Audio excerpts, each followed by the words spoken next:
Isn't it outrageous in this country, this U.S. patriarchal, misogynistic culture, that we mess with, commodify, debase, and control women, half the U.S. population, and the better half in the main, I might add, from the onset of Menses through menopause. We start with menstruation. It's a taboo subject.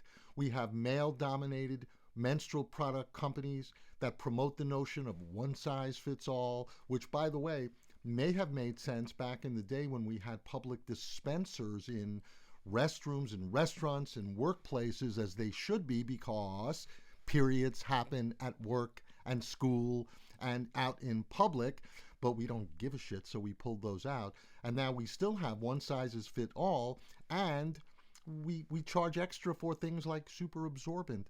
And this is called the pink tax. We have a thing called period poverty in the United States because these companies extort women. There are lower income women that just can't afford menstrual hygiene products.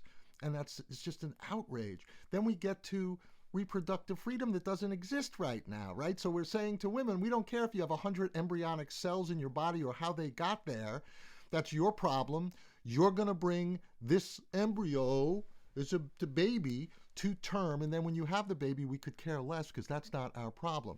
And how do we know it's not the problem? Because these same groups, factions, and politicians voted against all things women when it comes to voluntary pregnancy. They voted against the Pregnancy Discrimination Act. They voted against time and time and time again the Pregnant Workers Fairness Act. You have this Alabama IVF decision, which is the same thing. Now we're gonna make you have a baby, but we don't want you to have a baby if it sounds like something that's going to cost us money, and we don't want to get involved with that. They voted against the Paycheck Fairness Act.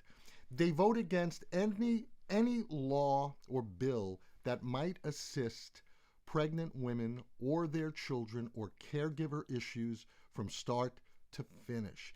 Then when it comes to perimenopause and menopause, these life transitional stages should be protected under the Americans with Disabilities Act. Why? Well, for one thing, beside that it makes sense and it's common sense and it's compassionate and the right thing to do for something that inevitably affects all women, menopause and perimenopause symptoms affect major life activities, so to speak, like sleeping, and insomnia is a very common system, and it affects major bodily functions like your endocrine system when your hormones are bugging out, which is part of perimenopause and menopause. So you should be entitled to flexibility in the workplace, but we don't talk about it because it's an icky subject and it involves women, right? So we are a sexist culture.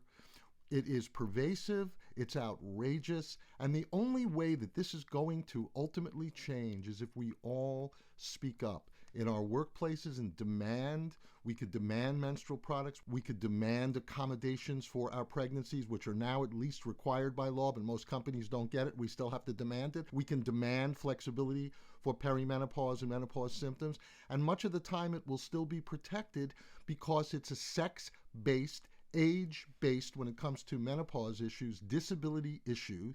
If it's happening to you in New York, you could contact me because I'm a women's rights lawyer in New York, and these are the cases that I want to bring on behalf of women. So I'm saying, let's join in solidarity together and finally stand up for women's rights, from reproductive freedom to the freedom to be supported when we choose to have a baby and when we go through the life stage change of perimenopause or menopause. Again, half of us are women and the other half are men who probably love and want to support a woman in their lives.